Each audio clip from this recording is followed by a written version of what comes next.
Agradecemos em nome de Jesus. Amém.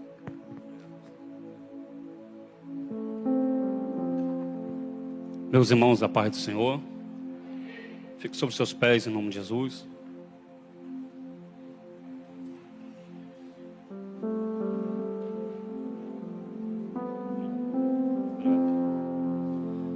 Abra sua Bíblia, Evangelho de Lucas, capítulo número 13.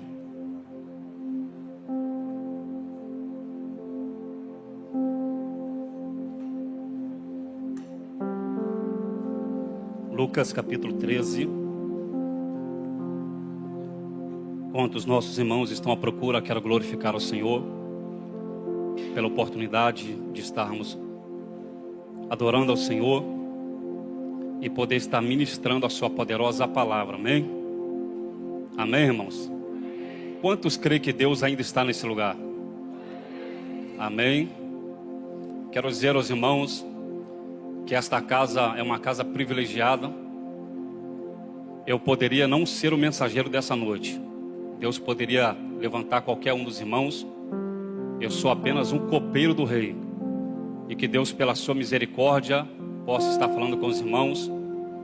Todas as vezes que os irmãos aqui ministram, eu saio daqui grandemente edificado. E que Deus, na sua misericórdia, possa falar conosco mais uma vez, amém? Quero convidar você a se desligar da terra, desligar dos seus problemas, daquilo que ficou lá fora, e se liga no céu, porque Deus tem uma palavra para o seu coração, amém? Lucas capítulo 13. Que Deus possa abençoar os nossos pastores por esta oportunidade que nos concede, nos confiar o púlpito e o microfone para estar falando aos irmãos, amém? Lucas 13, versículo de número 10 em diante. Está escrito assim: e Jesus ensinava no sábado em uma das sinagogas, e eis que ali estava uma mulher que tinha um espírito de enfermidade, havia 18 anos. Ela andava curvada e não podia de modo algum endireitar-se. Vendo a Jesus, chamou a si e disse-lhe: mulher, estás livre da tua enfermidade. Impôs as mãos sobre ela e logo se endireitou e glorificava a Deus. Tomando a palavra, o príncipe da sinagoga, indignado porque Jesus fazia cura no sábado, disse à multidão: 6 dias há em que é mister trabalhar. Nestes, pois vindes para serdes curado, mas não no dia de sábado. Respondeu-lhe, porém, o Senhor e disse: hipócrita, no sábado não desprende da manjedoura cada um de vós o seu boi ou jumento, e não leva para beber água? E não convinha saltar desta prisão no dia de sábado esta filha de Abraão, a qual há 18 anos Satanás a mantinha presa? Dizendo ele isto, todos os seus adversários ficaram envergonhados, e todo o povo se alegrava por todas as coisas gloriosas que eram feitas por ele, amém? Tome o seu assento, glorificando ao nome de Jesus Cristo. Meus queridos irmãos, a palavra que nós estamos diante dela nessa noite é uma palavra que ela aponta para mais um dos milagres que Jesus operou. Quando Jesus Cristo, ele pisa neste mundo, quando ele está lá em Israel, na verdade Jesus vai cumprir aquilo que as profecias do Antigo Testamento falavam acerca dele. Quando você pega a Bíblia Sagrada, você tem uma divisão de 2 partes: Velha Aliança e Nova Aliança. Você tem o Antigo Testamento e você tem o Novo Testamento. Sempre que você lê o Antigo Testamento, você percebe que ele apontava para Cristo. As profecias de Daniel, as profecias de Joel, de Isaías, de Zacarias e dos profetas do Antigo Testamento era o seguinte: prepara-te, Israel, porque o Deus Pai, no momento certo, enviará o Messias no meio de vós. Quando ele pisar em Israel, ele vai revolucionar esta nação, ele vai revolucionar essa terra. quando os profetas profetizaram acerca do Messias, eles começam a dizer que quando ele viesse aqui, ele conseguiria fazer aquilo que sacerdote, aquilo que reis, profetas tentaram fazer e não conseguiram, o que é revolucionar a sua geração. Quando você pega as profecias do profeta Isaías, você percebe que ele começa a dar características de como seria o Messias, de como seria o Filho de Deus. Quando você olha o capítulo 61, ele diz assim: o Espírito do Senhor Jeová está sobre mim. Ele me ungiu para abrir os olhos aos cegos, para curar os enfermos, para libertar os oprimidos e anunciar o ano aceitável do Senhor. No capítulo 61, Isaías está dizendo que quando o Messias pisasse aqui, onde ele colocasse a planta dos seus pés, coisas sobrenaturais iriam acontecer, milagres aconteceriam, então a terra seria totalmente incendiada pelo seu ministério. Quando você pega o capítulo 42, do primeiro versículo ao verso de número 3, Isaías diz assim: o Messias, quando ele vier, ele fará algumas coisas. Primeiro, não clamará, não se exaltará, não fará ouvir a sua voz na praça. No versículo 3, ele diz assim: ele não esmagará a cana que já foi trilhada e não apagará o pavio que fumega. Olhe para cá, que eu quero que você preste atenção nisso aqui. No versículo 3, ele diz algo que me chama muita atenção. Ele diz que quando o Messias pisasse aqui, ele não esmagaria a cana que já foi trilhada. Talvez você já leu esse texto, já passou por ele algumas vezes e não conseguiu compreender o que Deus estava dizendo pela boca do profeta. Quando ele diz assim: olha, ele não esmagará a cana que já foi trilhada. Eu vou lhe explicar o que ele está dizendo. Por exemplo, eu de vez em quando estou viajando para a cidade de Itaperuna. Na região de Campos, daqui para lá, você sempre vai encontrar na beira do caminho alguém vendendo caldo de cana. Quem já bebeu caldo de cana? Levante a mão. E quando você percebe que a pessoa pega a cana antes de te servir, coloca dentro do moinho e começa a passar a cana dentro do moinho. E quando ela entra totalmente perfeita, cheia de caldo. Ela não está quebrada, ela não está esmagada. Mas quando ela passa dentro do moinho, ela vai começando a emanar o seu caldo. E o que é que ele faz? Para não desperdiçar o caldo que ele está ali dentro, ele pega aquela cana que já foi trilhada, coloca na moinha e começa a passar mais uma vez. Ou seja, vai ser tirado até a última gota de caldo daquela cana. Mas o profeta Isaías disse que quando Jesus viesse a essa terra, ele não esmagaria a cana que já foi trilhada. O que Deus está dizendo é que Jesus Cristo, ele não esmaga aquele que já foi esmagado. Ele não quebra aquele crente que já está quebrado. Ele não humilha aquela pessoa que já está humilhada. Ele não leva ao sofrimento aquele que já está passando pelo processo. Ele vê a sua misericórdia sendo manifesto em sua nação. Mas quando você pega o evangelho de Mateus, de Marcos, de Lucas e João, e você começa a traçar um paralelo entre esses 4 evangelhos, você percebe algo muito interessante, que quando Jesus pisou aqui, 3 coisas marcam o seu ministério. A primeira coisa que marca o ministério de Jesus era o amor inexplicável que ele tinha para com os pecadores. Jesus não gostava daquele santinho, daqueles religiosos que se achavam tal, que vomitavam e arrotavam santidade. Jesus nunca se assentou com religiosos para conversar com ele, mas Jesus se assentava com prostitutas, com publicanos, cobradores de impostos. E aonde Jesus chegava, ele era criticado. Por quê? Porque ele manifestava o seu amor para com os pecadores. Você se lembra lá em João capítulo 8, Jesus está na parte externa do templo, ele está no pátio dos gentios, e de repente alguém traz uma mulher pega num ato de adultério, e apresentaram até ele e disseram assim: mestre, a lei diz que essa mulher deve ser apedrejada. Jesus olhou para ela, depois de dar um sermão para aqueles homens, eles se retiraram e não apedrejaram ela. Ele disse: mulher, onde estão os teus acusadores? Ela disse: mestre, ninguém mais me condena. E ele disse: então vai-te em paz, porque se ninguém te condena, eu também não vou te condenar. Por quê? Porque Jesus é o amor de Deus manifesto na face da terra. A primeira coisa que marca o seu ministério era o amor inexplicável que ele tinha para com a raça humana. Quando você lê João 3,16, diz assim: porque Deus amou o mundo de tal maneira que deu seu Filho unigênito, para que todo aquele que nele crê não pereça, mas tenha a vida eterna. Em 1 João 3, verso 1 está escrito: vede com grande amor nos tem concedido o Pai, que Deus nos dá a oportunidade de sermos chamados de filhos de Deus. 1 João 4, 8 diz assim: ora, aquele que não ama não conhece a Deus, porque Deus é amor. Aleluia. Romanos 5, verso 8 está escrito assim: mas Deus prova o seu amor para conosco, em que Cristo morreu por nós, sendo nós ainda pecadores. Então a primeira coisa que marca o seu ministério era o amor inexplicável que ele tinha. A segunda coisa que marca o ministério de Jesus era a sua palavra, era a sua pregação. Israel está acostumado com uma mensagem pregada pelos fariseus e saduceus. Sabe aquela mensagem teológica, cheia de conhecimento, mas que não tem graça? Eles sabiam tudo de história da igreja, prolegômenos, exegese. Eles sabiam de, aleluia, de escatologia bíblica, pneumatologia, paracletologia. Quando eles abriam a boca era muito conhecimento, mas tinha pouca graça. Mas a Bíblia diz que quando Jesus pregava, todas as vezes que ele abria a sua boca, a multidão ficava admirada.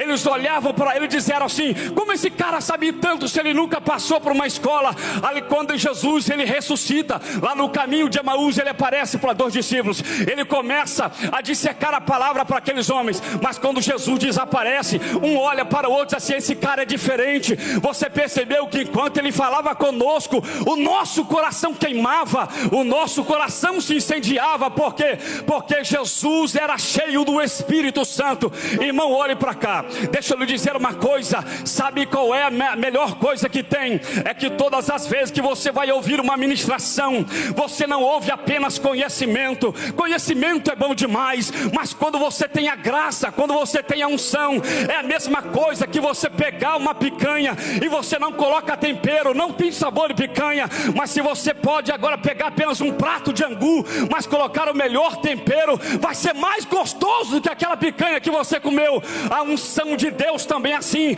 ela vai temperar a mensagem que você irá pregar. Terceira coisa que marca o ministério de Jesus era os milagres que ele fazia. Isaías diz que quando ele pisasse aqui, coisas sobrenaturais iriam acontecer. Olhe para cá, a Bíblia diz que quando Jesus ele entrava dentro de alguma região, ele tinha capacidade de modificar o ambiente. Jesus nunca pisou em nenhum território e não proporcionou uma noite ou um dia de milagres. Eu nunca vou dizer a você que aonde Jesus está, nada irá acontecer. Por quê? Porque aonde ele está, alguma coisa acontece. Olhe para cá, a Bíblia diz que lá em Jerusalém havia um cego de nascença e havia 10 leprosos. Mas quando Jesus coloca os pés dentro de Jerusalém, ele abre os olhos do cego de nascença e purifica os 10 leprosos. A Bíblia diz que quando ele entra dentro de Decápolis, quando ele coloca os pés em Decápolis, ele cura um homem que era mudo e que era surdo ao mesmo tempo. A Bíblia diz que quando ele entra dentro de Pérea Júlia, ele faz estancar o fluxo de sangue de uma mulher que sofria 12 anos com uma hemorragia. A Bíblia diz que quando ele entra dentro de Jericó, colocando os pés em Jericó, ele abre os olhos do cego Bartimeu, filho de Timeu. A Bíblia diz que quando ele entra dentro de Gerasa, ele liberta um endemoniado. Quando ele entra dentro de Gadara, atravessando o mar da Galileia, ele coloca os pés ali dentro de Decápolis, ele vai dentro de Gadara, ele liberta um homem que era possuído por uma legião de demônios. A Bíblia diz que ele entra dentro de Betânia, Lázaro está morto já faz 4 dias, mas quando ele coloca o pé dentro de Betânia, ele diz: Lázaro, sai para fora. O defunto se levanta e vai para fora. Sabe por quê? Porque aonde Jesus está, alguma coisa acontece. Levante a sua mão para o céu, que eu quero profetizar sobre a tua vida hoje. Eu profetizo e declaro que quando você chegar na tua casa, o ambiente será outro, o milagre já terá acontecido, porque ele já está lá na tua casa. Essas 3 coisas marcam o seu ministério: palavra, amor e milagre.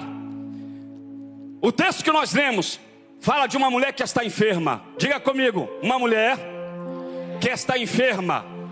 Agora deixa eu lhe fazer uma pergunta. A enfermidade que essa mulher está tomada por ela, talvez é uma enfermidade que você talvez nunca parou para pensar. Mas antes de falar dessa enfermidade, desse milagre, Deixa eu trazer uma resposta de Deus para você aqui agora. Eu tenho certeza que por mais que você seja crente, por mais que você seja fiel a Deus, você já passou por um momento de enfermidade. Ou talvez você está aí agora. Talvez tenha alguma doença, alguma enfermidade alojada. E qual é a primeira coisa que vem na sua cabeça? Ora, se eu sou fiel a Deus, por que Deus permitiu essa doença? Por que Deus permitiu essa enfermidade? Existem 4 razões pelas quais a doença pode tomar o corpo do ser humano. Primeira causa, natural, por causa da fragilidade da nossa natureza. A medicina diz que 3% das nossas células são chamadas de células inimigas, ou células adversárias. Quando o seu pH fica baixo, quando a sua imunidade ela fica baixa, os 3% sobressaem as 97% de célula. E o que acontece? Seu corpo fica fadado à doença, a todo vírus, todo tipo de vírus, de moléstia e de enfermidade. Você pode ser tomado pelo câncer, você pode ser tomado pelo vírus do HIV, você pode ser tomado por qualquer tipo de tumor e neoplasia. Por quê? Porque a sua natureza, ela é frágil, ela é limitada. Segunda causa pelas quais a doença pode tomar o corpo do ser humano, por causa da vontade permissiva de Deus. Em João 9, trouxeram um cego de nascença até Jesus. Perguntaram para ele: mestre, ele está assim por causa dos seus pecados ou por causa do pecado dos seus pais? Jesus disse: não, ele não é assim por causa dos seus pecados e nem por causa dos pecados dos seus pais, mas ele nasceu assim para que nele se manifeste as obras de meu Pai. O que Jesus está dizendo? Tem enfermidade que vem, que é para que o nome de Deus seja glorificado. Ele permite a doença chegar em você para que ele efetue uma cura, e a glória e a honra seja apenas do céu. Terceira razão pelos quais a doença pode tomar o corpo do ser humano: consequência de um pecado cometido ou praticado.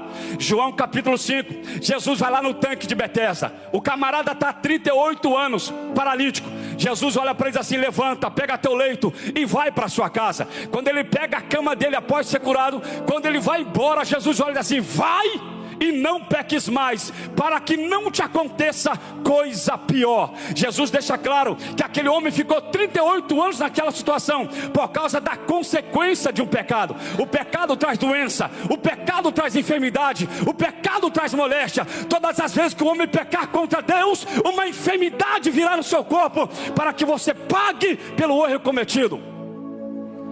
Quarta razão, acabamos de ler, Lucas capítulo 13. Jesus vai numa sinagoga, é dia de sábado. Olhe para cá, dia de sábado. E Jesus se depara com uma mulher que está totalmente curvada, há 18 anos. E o texto não diz que ela está enferma por uma causa natural. Ela não está enferma por causa de um pecado. Ela não está enferma por causa da vontade permissiva de Deus. Por que ela está doente? A Bíblia diz que um espírito de doença havia se apoderado do corpo dela. Ela está 18 anos naquela situação. Se a Bíblia diz que ela está 18 anos, então quer dizer que ela não nasceu daquela forma. O que foi que Satanás fez? Ele encontra uma brecha na vida dessa mulher. Olhe para cá que eu quero que você preste muita atenção nisso aqui. Sabe por que o diabo entrou na vida dela? Porque ela deu brecha para que ele entrasse. E agora eu quero responder um questionamento de muitas pessoas. Quantas das vezes me perguntaram: irmão Sandro, crente pode ficar possesso, sim ou não? Pode. Crente pode ficar endemoniado, sim ou não? Pode. Paulo diz assim: não deis lugar ao diabo. Ele não estava falando para ímpio, estava falando para crente. Nosso irmão disse que não tem data show, senão vai pedir para colocar aqui, mas eu quero que você confira depois. Irmão Sandro, por que o diabo entra na vida de um crente? Provérbios capítulo 25, versículo 28 diz assim: o homem que não domina os seus impulsos é como uma cidade sem muro. Irmão Sandro, não entendi nada, vou lhe explicar. O homem que não domina os seus desejos é como uma cidade sem muro. Você sabe o que é uma cidade sem muro? É uma cidade desprotegida. O inimigo entra e toma posse dela. E o que Salomão está dizendo? O homem que não domina os seus impulsos. Toda vez que você acessa um site pornográfico, você abre um portal dentro da sua casa. Casamentos estão sendo destruídos por causa de vícios em pornografia. Toda vez que você fala mal do seu pastor, você abre uma brecha no mundo espiritual, sabia disso? Toda vez que você toca no ungido de Deus, você abre uma brecha para que Satanás se apodere. Toda vez que você abre uma lacuna, o diabo pode entrar. E a Bíblia diz que ele se apoderou dela. Agora deixa eu lhe dizer uma coisa, talvez você não prestou atenção naquilo que nós lemos. Quando Jesus é questionado porque ele estava curando no sábado, você já parou para analisar como foi que Jesus caracterizou esta mulher? Jesus disse assim: eu sei que hoje é sábado, mas convinha que hoje eu libertasse esta filha de... Quem lembra disso?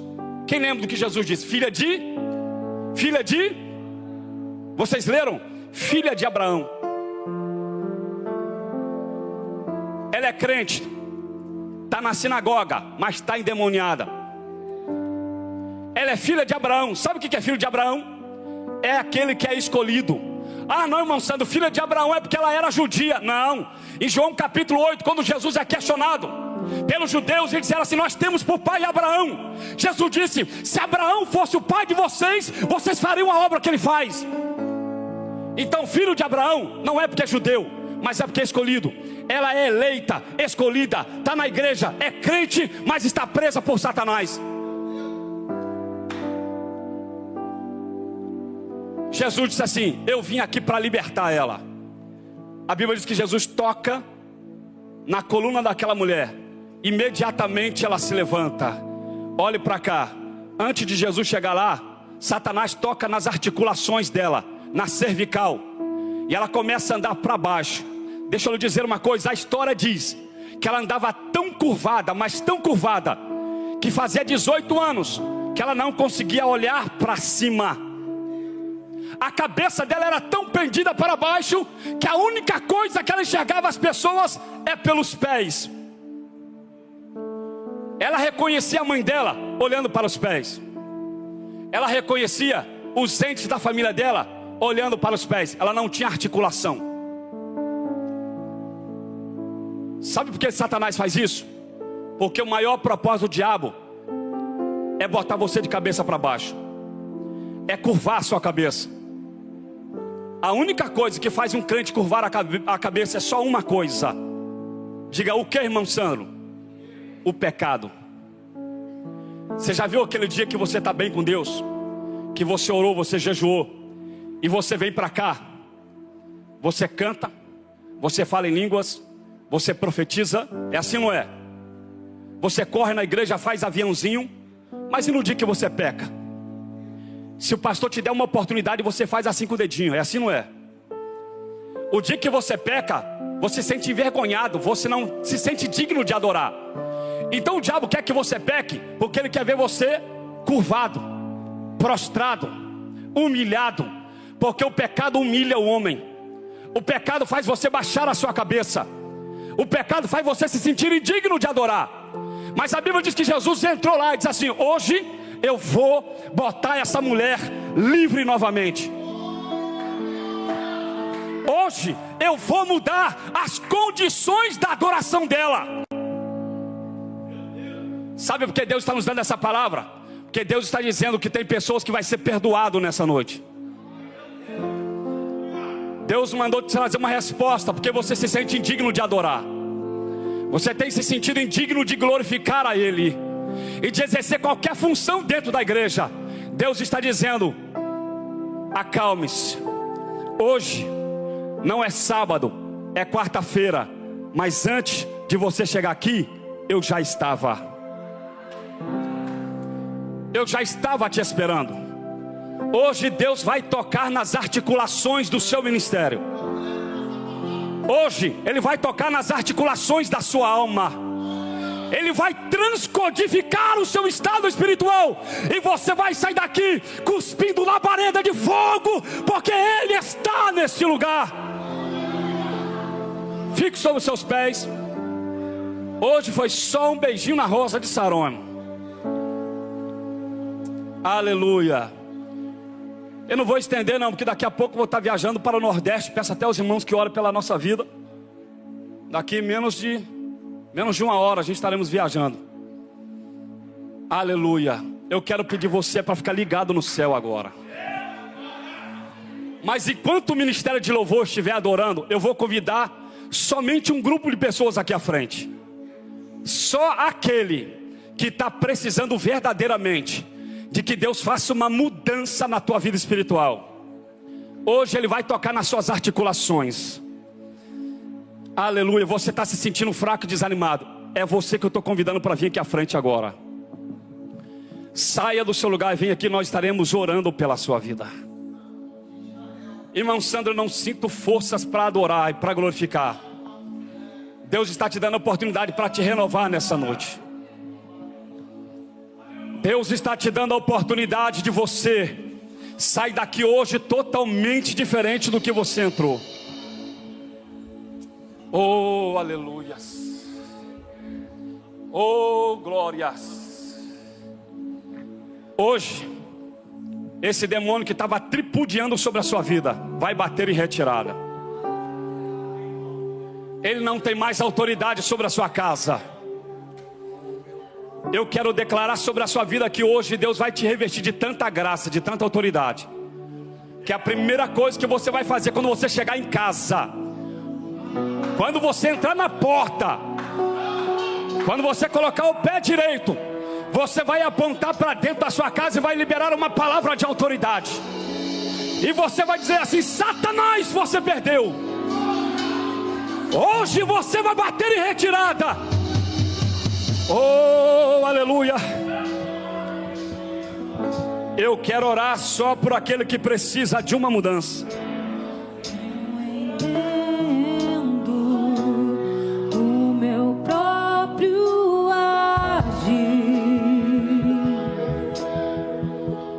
Aproveita porque Ele está aqui nessa noite.